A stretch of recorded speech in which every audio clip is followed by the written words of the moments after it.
Welcome back, friends. I know it's been a minute, my bad, but let's get into reading some of these stories. Am I the a-hole for telling my sister to back off my boyfriend? I'm gonna say no, but let's see. I, 27 male, have been dating my boyfriend, Jake, 29 male, for about a year now. He's kind, funny, and honestly the best relationship I've ever had. My family has been supportive of me being gay, and my sister, Emma, 24 female, has been my biggest cheerleader. At least I thought she was. Lately, Emma has been acting weird around Jake. At first, I brushed it off as her just being friendly, but then she started making comments like, "If only you were straight, Jake, I'd totally steal you," or, "Ugh, all the good guys are either taken or gay." I laughed it off at first, but then she started getting really flirty, touching his arm when talking, playfully shoving him, even outright calling him handsome, and saying things like, "Are you sure my brother is the right one for you?" Jake, to his credit, shuts her down every time. He's always polite but firm, telling her he's happy with me and that he's very much into men. But Emma just giggles and says, "Well, sexuality is a spectrum, right?" Last weekend, we were at a family barbecue, and Emma was glued to Jake. She kept finding excuses to pull him away to talk, and was even feeding him bites of her food. That was my breaking point. I pulled her aside and told her she needed to seriously back off. I told her it was inappropriate, disrespectful, and just plain weird. She got defensive, and she said she was joking around and that I was being insecure. When she dropped the bombshell, "I don't know, maybe if Jake had met me first, things would have been different." I saw red. I told her she was embarrassing herself and making Jake uncomfortable. She stormed off. And later, my mom called me saying I overreacted and should apologize because Emma was just being playful. Jake is 100% on my side, but now the whole family is saying I should have just let it go. So, am I the a-hole? No. And honestly, honey, he is gay. He's into men. Emma girl, no, just back off, dude.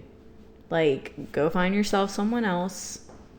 Like, no, you are not the a-hole, and I'm glad you're in the best relationship you've ever been in. Like, good for you. And I would just ignore your sister, because that's ridiculous. Am I the a-hole for finally losing it on my mother-in-law after her criticizing how we raise our kids? I feel like based on the title, it's been building up, so I'm going to say no, but let's see. I, 32 female, have been married to my husband, 34 male, for 8 years, and we have 2 kids, a 6-year-old son and a 3-year-old daughter. Ever since our first was born, my mother-in-law, 60 female, has had something to say about everything we do as parents, and not in a helpful way. We tried to be gentle parents. We talk to our kids, help them understand their emotions, and don't believe in yelling or punishments just to assert authority or whatever. Mother-in-law hates this. She constantly says we're raising soft kids, and that a good smack never did anyone harm. Okay, sure. One of her biggest issues is that we don't make our kids hug or kiss relatives if they don't want to.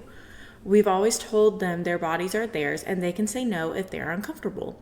Mother-in-law thinks this is teaching them to be rude. Anyway, last weekend we went to a family gathering, and when we arrived, my son didn't want to hug her. He just smiled and said hi instead. Mother-in-law immediately went off about how disrespectful it was and how this is why kids today have no manners.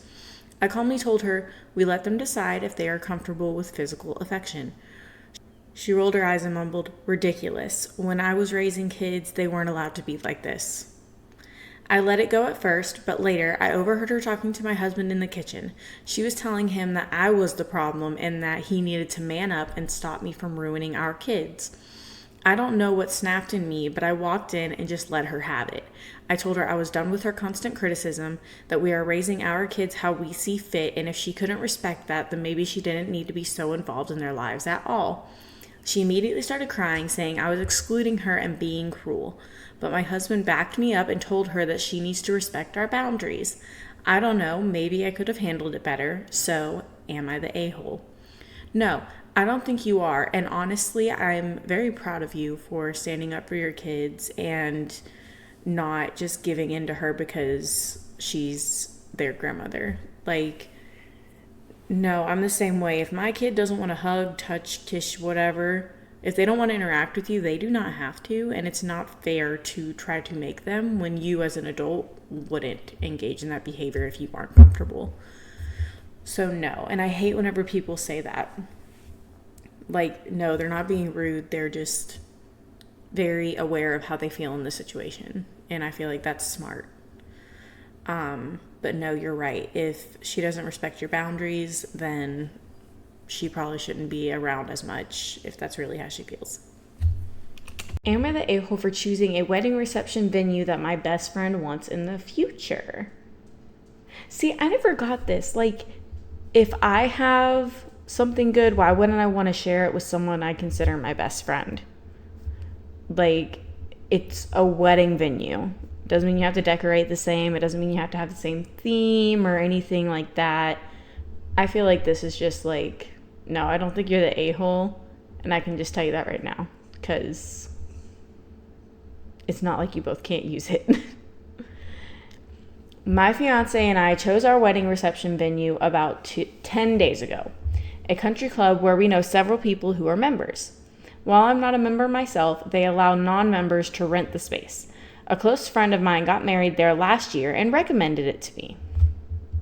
My best friend and her family have been members for at least 20 years, so I thought she would be happy for me when I mentioned the venue. I shared the news with two of my best friends, one being her, and casually mentioned, "Hey, I found my wedding reception venue." At that time, we only placed a soft hold on the venue, but didn't go into specifics with them. Over the next few days, my best friend, who was not engaged yet, and I weren't really in touch, and then I received a series of lengthy text messages from her on Saturday. She expressed that I stole her wedding venue and that I had gone behind her back. I was really caught off guard because she had never mentioned this venue as a possibility for her wedding, and I had told her about my intention 10 days ago. Additionally, she kept pointing out that I'm not a member of the country club, but she is. I'm at a loss for what to do. I never intended to hurt her feelings, and this situation has really thrown me off. I'm now wondering if I should have just had more of a formal conversation with her about my plans to use this venue. We've already signed paperwork for the venue, but there may still be an option to back out. Although I'm uncertain, this whole situation has been really overwhelming for me, and it's affected my mental health to the point where I had my first panic attack in a long time. Wedding planning has become so stressful, and I'm feeling lost. Am I the a-hole? No. Absolutely not. Oh, hold on. We chose a wedding reception venue, and my future maid of honor does not want us to have our reception at her country club. First of all, it's not her country club. She doesn't own the place. Okay? And obviously, it's a popular place if they're willing to let non-members rent it as well. So, nah, she's not really your best friend if she really cares that much about where your wedding venue is. Am I the a-hole for refusing to bring my son to see my mom after she mocked his name? I'm going to say no, because that is your son and you get to choose who he sees, but let's see. I, 24 male, am black and mixed, half Mexican, and my girlfriend, 23 female, is Japanese. We recently welcomed our first child, a baby boy. Congrats. And he's absolutely perfect. We decided to name him Nobu, which means trust or prolong in Japanese. The name honors my girlfriend's heritage, and we both love its meaning and significance. The problem is my mom. From the moment we announced his name, she started making unnecessary and hurtful comments. At first, it was subtle things like, "Oh, that's unique," or "Are you sure that's a good choice?" But as time went on, her remarks became more direct and disrespectful.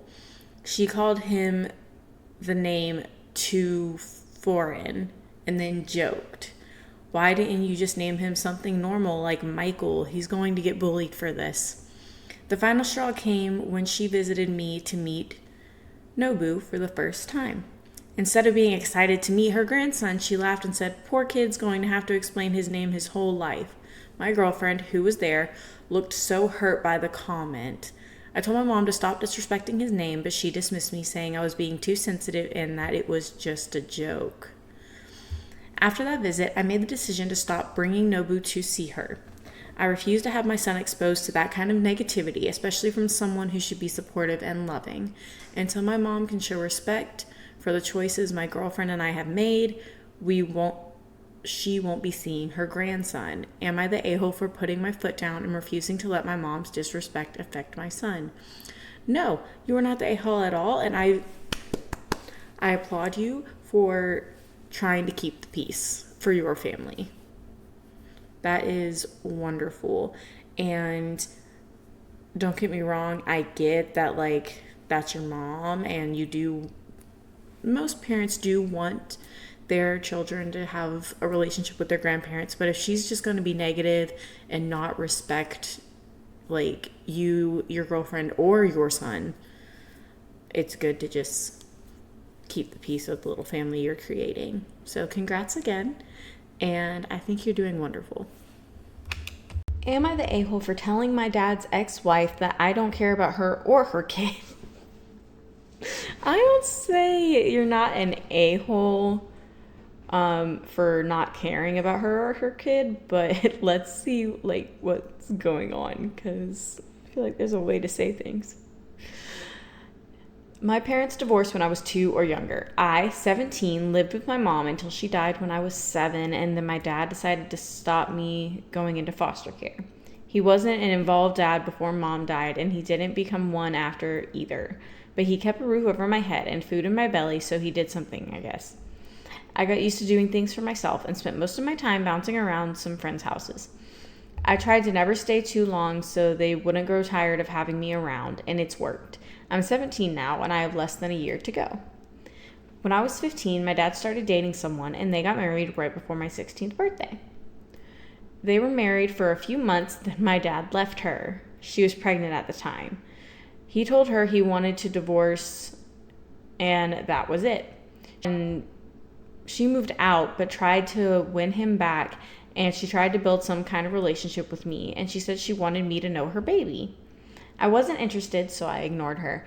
The baby was born, and they did a DNA test, and the baby's my dad's kid. The divorce was finalized a while after that. My dad has nothing to do with his ex's child, and I never met the baby either.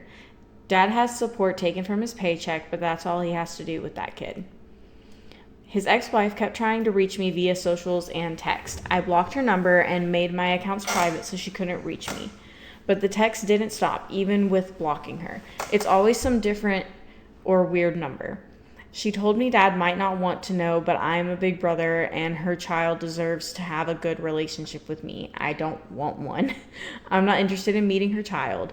Being related doesn't do anything for me. I ignored her for weeks before I snapped the other night after she said she was the mother to my sibling, and I had a sibling, and they care about me and needed me, and I sent a text back saying I don't care about her or her kid and to leave me alone. I blocked that number then, but she did what she keeps doing. My next step is once I'm 18 to get a new number and just move on. But ever since I sent that text, she's been calling me names, saying only a monster wouldn't love their own flesh and blood sibling. Am I the a-hole? No, you're not. Because she pushed you to a point of telling her that. Like, she didn't get the hint when you quit talking to her and blocked her and stuff. So no, like, you're not the a-hole here. And honestly, I'm glad you stood up for yourself. Am I the a-hole for being upset with that my friends are maintaining friendships with my spouse who cheated? So whenever it comes to whether or not you're the a-hole for being upset about something, I always say no, because you are entitled to your feelings and your feelings are valid. So if you're upset about it, like, you're upset about it. It hurts you and that sucks. But I don't see why why you wouldn't be upset about that. So I'm going to go ahead and say no, you're not the a-hole for being upset about it, but we'll see what the situation is. I, male 37, discovered my wife, female 33, was having an affair with a coworker last October. This was devastating to uncover. We had been together for close to 7 years. We're married for around a year and we're actively trying to have a child all last year. When I confronted her about the situation, she told me she was going to stop the affair as soon as we got pregnant, but was never going to come forward about what had happened. She put the blame for her infidelity on my sobriety. I went into recovery from alcohol over a year prior to the affair, which was such an infuriating scapegoat for her behavior. She refused to take accountability for her actions and decided to blame me. It was beyond upsetting. I moved out and started rebuilding again, and by all accounts, everything is going well. I managed to land on my feet, which feels pretty great. The only thing that continues to bother me is that many of my friends have taken the position of wanting to remain friends with both of us. I introduced my ex to my core friend group that I have known for a while when we had started dating, and over the course of our relationship, she had become good friends with them as well. Many of them have said they are upset by what she did, but that what happened is between the two of us and that they are going to be friends with both of us. I've communicated many times since the split that this position is hurtful to me and that it makes me feel like they are willing to simply look past what happened as if it's acceptable in some ways. I want to move on without having her attached to my life or social circle, and it makes me feel terrible that just doesn't seem possible given the position my friends have taken. When I communicate this, the message tends to get back to my ex, who in turn gets upset that I'm talking about her when all I'm doing is expressing feelings. It makes me want to distance myself. Edit, since some are focusing on my sobriety, I'm just going to add that my decision to stop drinking was primarily focused on longevity. My friend group likes to party a lot, and the same was the case for my ex and I. I got to a point where I felt like it no longer fit into my life, and I was tired of feeling like crap all of the time. That particular lifestyle just no longer was the way I wanted to go. Okay, well, congrats on your sobriety. I know that can be hard for a lot of people. Well, as far as being the a-hole for being upset, once again, you're not an a-hole for how you feel. However, trying to pick who your friends are friends with, kind of an a-hole move. You can't decide who your friends are friends with. However, if you do want to distance yourself, do it. If you want to make new friends and really rebuild yourself, do it. If you feel like their lifestyle no longer meshes with yours, maybe you need new friends anyway. That's just my advice. Not that you were asking for it, but that's what I would do. But once again, you're not the a-hole for being upset, but it is an a-hole move to try to tell your friends what to do. Sounds to me like you're all adults. So, thanks for watching, friends. Please be sure to like, comment, and subscribe, and let me know if there are any other topics that you would like for me to cover. See you next time.